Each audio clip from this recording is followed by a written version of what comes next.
My name is Chihiro, and if you're new here, hi, welcome to my channel. If you've been following me for a while, thank you, I love you. Just some context for this video. I was in a relationship for almost 3 years with someone really amazing, and the relationship ended solely because of me. I learned so much from this relationship, mostly about me and all the things that I need to work on within myself so that I don't ruin any of my future relationships. This relationship was really special to me, and I'd say it was my first real serious relationship. Our first year together was long distance, and that was really hard for me. And for the last 2 years of our relationship, we actually lived together and moved to Japan together. So we broke up last September, which means it's been just over 6 months now, and I've had a lot of time to think. Obviously, I've had countless conversations with friends, and I also tried therapy, which was mostly just me crying. But all of those things were really helpful in me healing and moving on. One of the things that really helped me heal was this trip that my friend invited me on to cheer me up, and it definitely did cheer me up. Not only did it cheer me up, honestly, I feel like it changed something in my soul. This trip was definitely a core memory for sure. There's something about being in the most beautiful parts of God's big green earth that is so healing, especially when you're going through something like a breakup or a loss. So my friend and I went on this trip around mid-September, which was just a few weeks after the breakup, and until this trip, I had literally just been rotting in my apartment. Like, all I did every single day was wake up,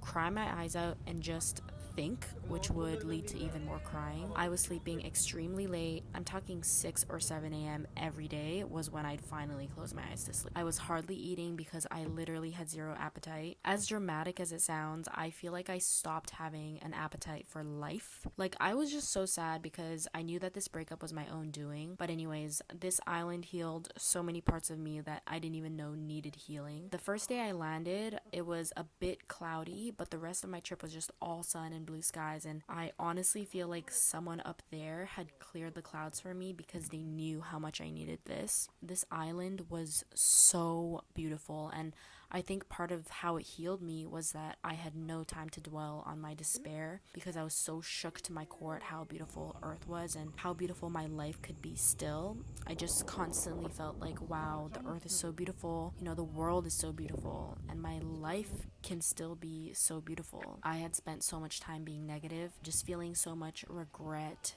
shame and guilt without giving myself any grace. Listen, I am the farthest thing from perfect. I have made so many mistakes in my life, but I have resolved to not hurting people anymore, especially the people I care about. I cannot change who I was before or take back the hurt that I caused, but I can work on being a better person, and I know that one day I will be a person that I can be proud of. I know this is so cringe to say, but I am not my mistakes. I will take accountability for them, but I also realize that I have to forgive myself in order to move on from them. Getting over the breakup was not easy, but I definitely thought that it would take a lot longer than it did. I was so lucky to be working freelance because it gave me the freedom to just stay in bed and cry all day, and I think that definitely helped a lot with moving on, like just literally spending all day feeling everything out. Like, I don't think I worked for an entire month. I kid you not, all I did every single day was listen to sad music, talk to myself in the mirror, cry, then nap, and wake up just to do it all over again. My health was so bad around then, and I lost so much weight because I wasn't eating. I only really have two close friends in Osaka,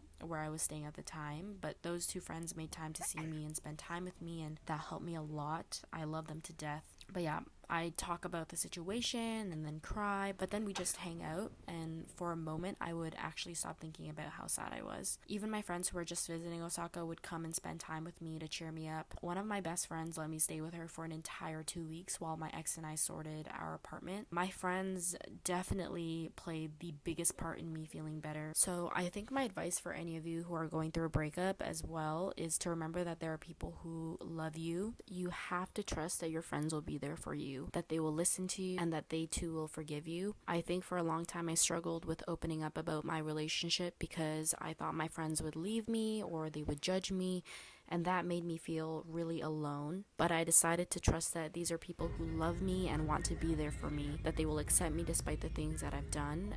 but at the same time hold me accountable for my actions. It's really important to have friends who can tell you that you were in the wrong. And I feel like there's always a lot of discourse out there from the point of view of those who are hurt, but I don't think we talk enough about what it's like to be the person who does the hurting. I saw a TED Talk one time, I think it was called It Hurts to Hurt People, and I'm by no means trying to say that you need to feel any sympathy for people who do bad stuff, but I do think that the person who does the hurting is dealing with a lot of stuff too, especially if they feel bad about it. Obviously, there are a lot of people out there who can hurt people and feel no way about it and continue to hurt people, but I think a lot of us do feel horrible about hurting those we love. I don't think it defines who I am. I genuinely believe that I have a good heart and that I can love fully, but that I have a lot of internal struggles that I should have healed before involving someone in my life. I don't think there's a single person out there who doesn't have anything to heal from. I think a lot of people think that you only need healing if you've gone through some kind of trauma, but sometimes you just need to heal from yourself. I've never gone through any kind of trauma. Honestly, I've lived an extremely cushy and happy life. I have an amazing family. I almost never have beef with my friends, and I've never really struggled in my life, to be honest. And yet I have so many bad habits and unexplained insecurities. I think we all deserve healing, and if you have the means to do therapy, I highly recommend it, even if it's just for a month or two. I learned so much about myself and why I am the way that I am and how I might have turned out this way. It was really healing. I'm not doing therapy right now because I can't afford it, but I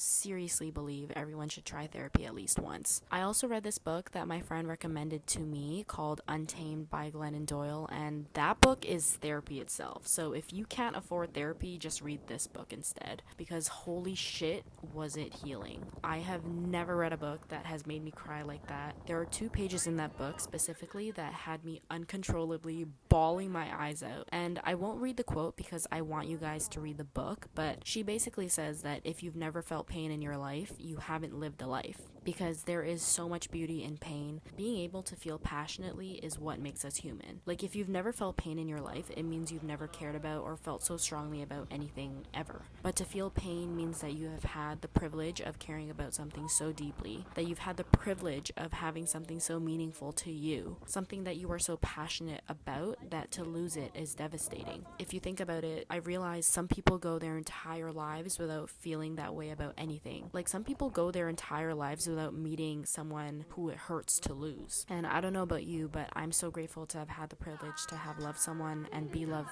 by someone so deeply that it affected me so deeply. I am forever a changed person. I am not the same girl. I'm not the same person I was before. And that's not a bad thing. And now I know that I'll feel it again because I've already felt it once. After this relationship, something I've learned to do is be more grateful. I don't think I was a very grateful person my whole life, honestly, but this relationship has taught me to be grateful for so many things. I am grateful for him, for my experiences with him, the good and bad. I'm grateful for my parents and for the life that they've given me. I'm grateful for my grandparents and for the life they've shown me. I'm grateful for the roof over my head. I'm grateful that I always have food in my belly, and I'm grateful that I have the privilege of choosing to live my life the way that I want to. I am grateful to have been born and raised in the greatest city on earth with the greatest people on earth, Toronto forever. I am grateful to have been able to make a living for myself in Japan. I'm struggling for the first time in my life, but I am surviving. I'm grateful for the friends that I've made in adulthood. I'm grateful for my childhood friends who are still in my life. Honestly, right now, I'm just grateful to have a life to live. I cannot express